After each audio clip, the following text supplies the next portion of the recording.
Welcome back to the latest episode of Key and Mang Audio Experience. I'm your host, Mang. As always, with my fellow co-host, Key. Key was Gucci.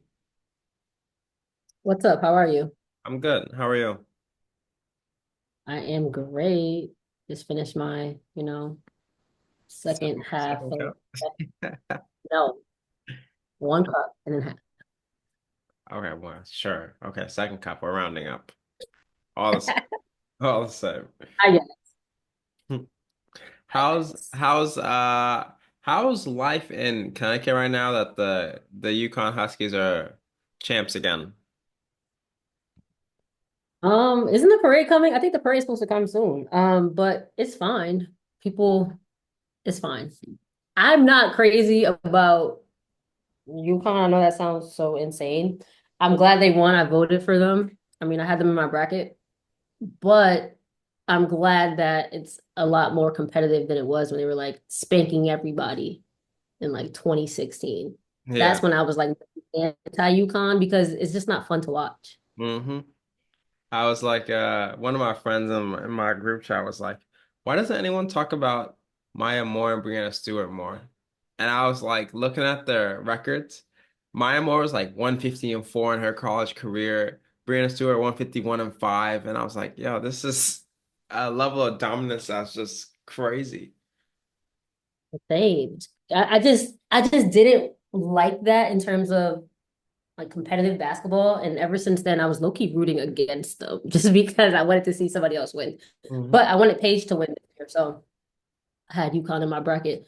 But everybody is pretty much the same. I feel like people in Connecticut like genuinely believe that UConn is the basketball capital of the world. So whether we win or lose, that's just the vibe. Yeah. On the women's side, there is a great argument for that. Yeah. And the men's side, they Men, won two of the last three. So, I mean, yeah, you could say that. yeah, the men.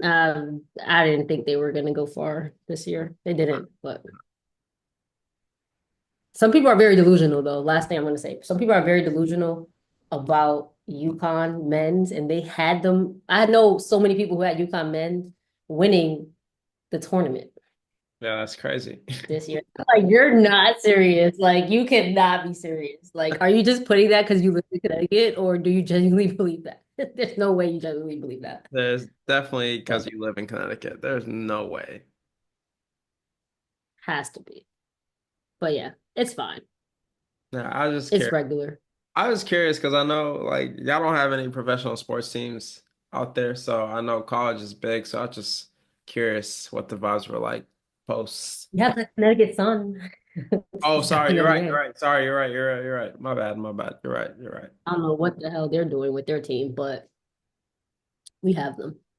Yeah, that's true. That's true. That's true. All right, we'll talk. We'll talk about this later. We're gonna talk about another.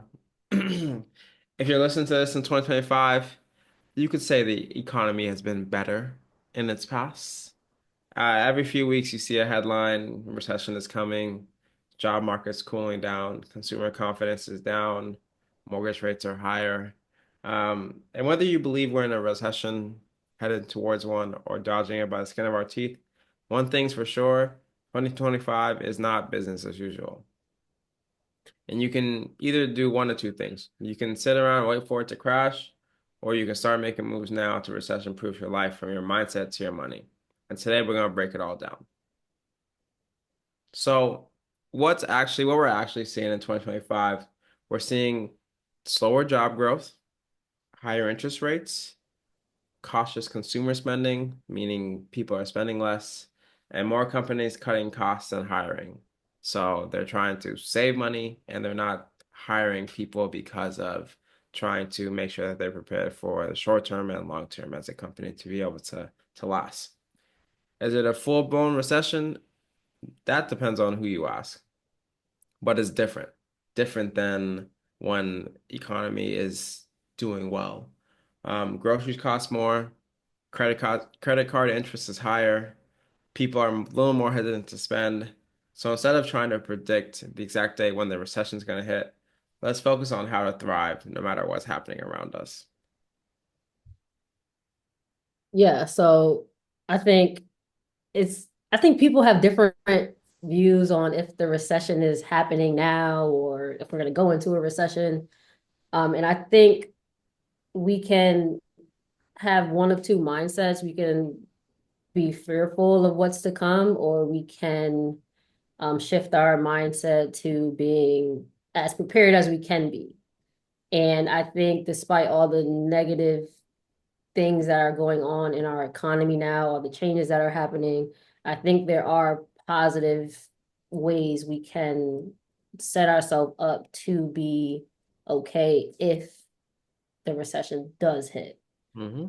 So just putting together a strategy and thinking about what you can do to not only improve yourself, but improve your financial situation is the better way to go, in my opinion. I don't like to be moving out of fear. I don't like to feel like a victim in a situation. I think just having that mindset shift is helpful. So, one thing that could be a good strategy for people during this time is to increase your skills. I know people are possibly trying to work more to earn more money, but I think it goes beyond just working more. I think it also entails becoming more valuable. So learning skills that increase your earning potential, not just in the corporate world, but your ability to make money on your own. And I think that's something that is absolutely possible for everybody in 2025.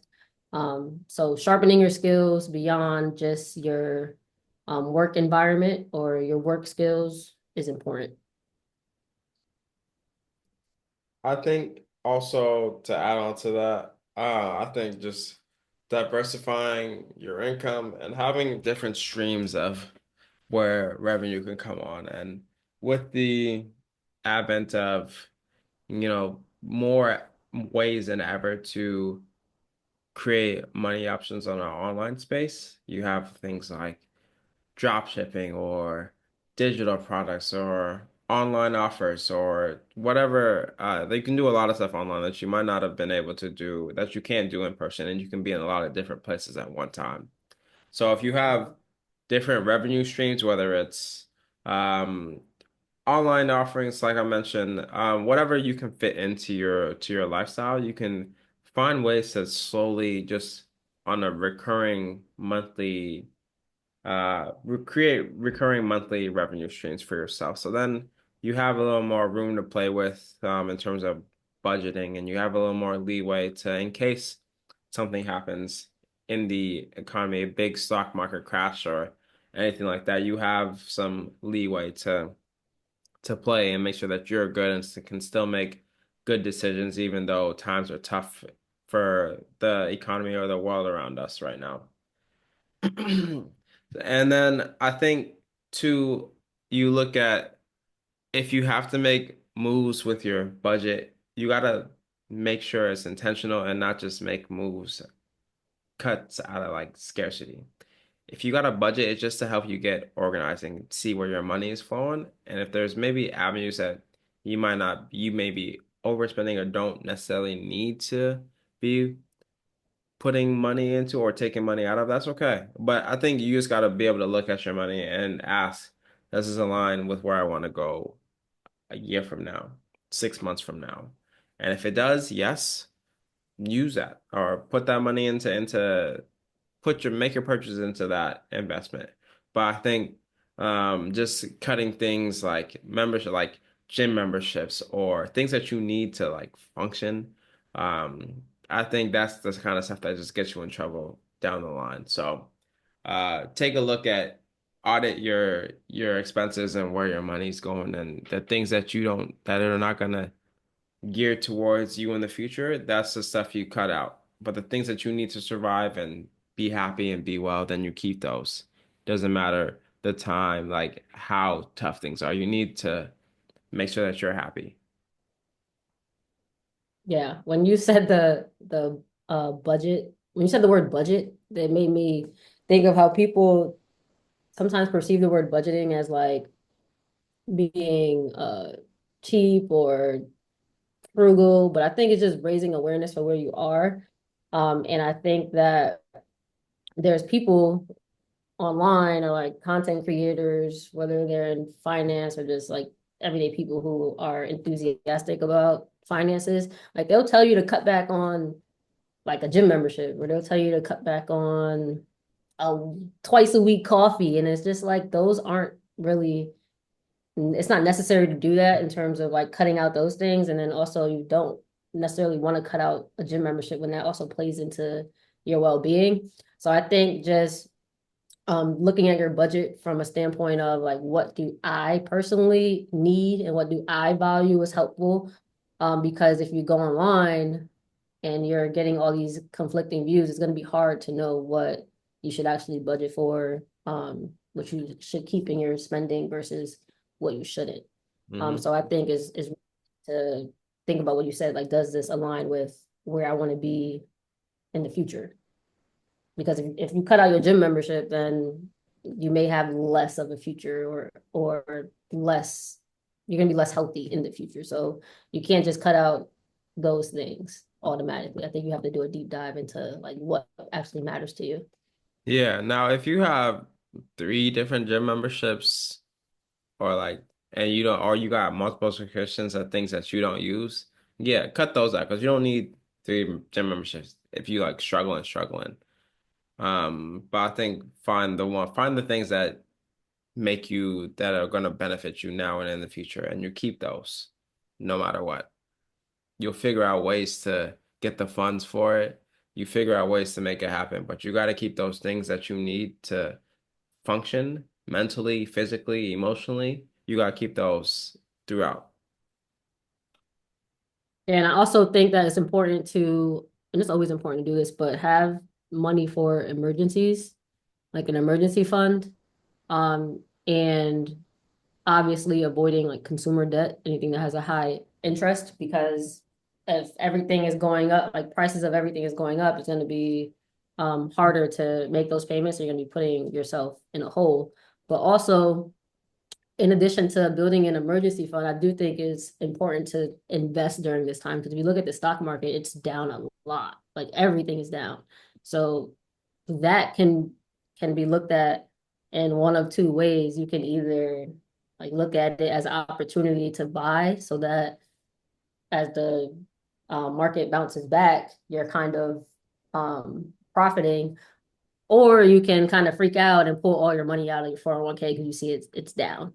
So I think yes, build an emergency fund, but also find positions in the stock market to invest because time has shown that the stock market always bounces back. It's Hmm. just a matter of time. It's So I think that's really important. it's a long game. It's a long game. And I think in addition to that, I think because it's a long game, you got to continue to grow yourself. I think some of the biggest breakthroughs that we make tend to be when we're close to the bottom and we're at the bottom, and we got to figure out a way to climb up out of the hole or out of the abyss. And so I think this is a time where if the economy is fluctuating, going up and down, and there's a lot of uncertainty, this is a time where you can do a couple of things to make sure that you set yourself up for now and in the future. It's a time to tighten up your habits, to think about what's going in, what's coming out, what are the non-negotiable things you got to do every day to that are going to compound over time.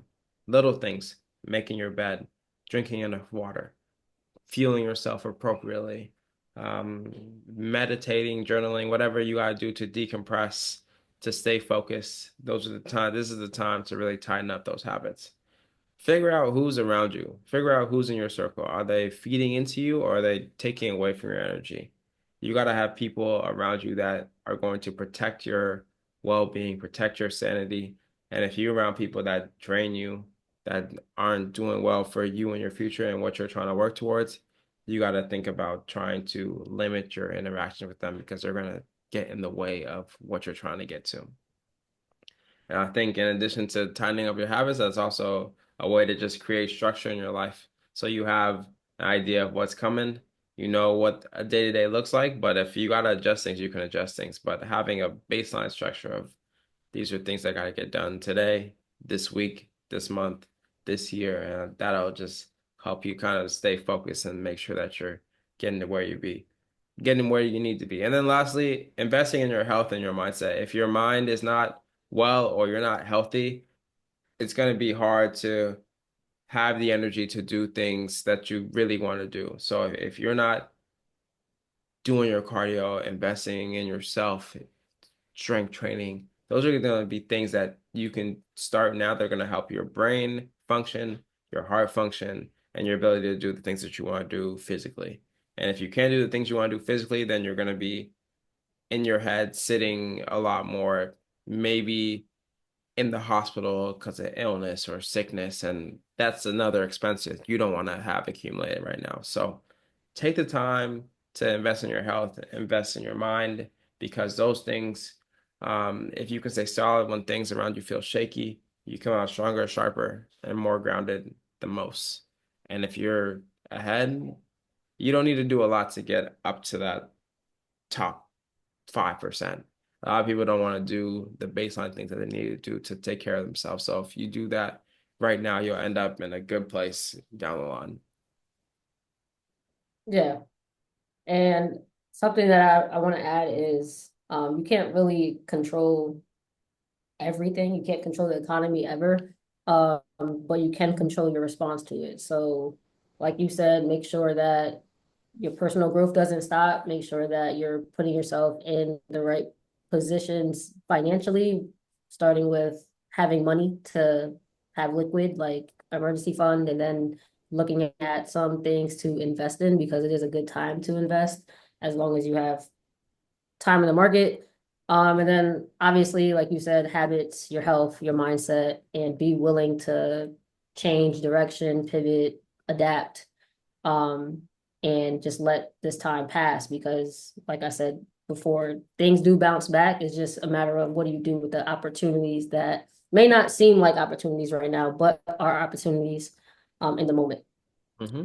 So if you're listening on YouTube, let us know. If you're listening anywhere, YouTube, podcast, let us know your thoughts on if we're in a recession, if we're going to be in a recession, what you think the economy is going to look like, and what you're doing to prepare yourself for whatever we're heading towards.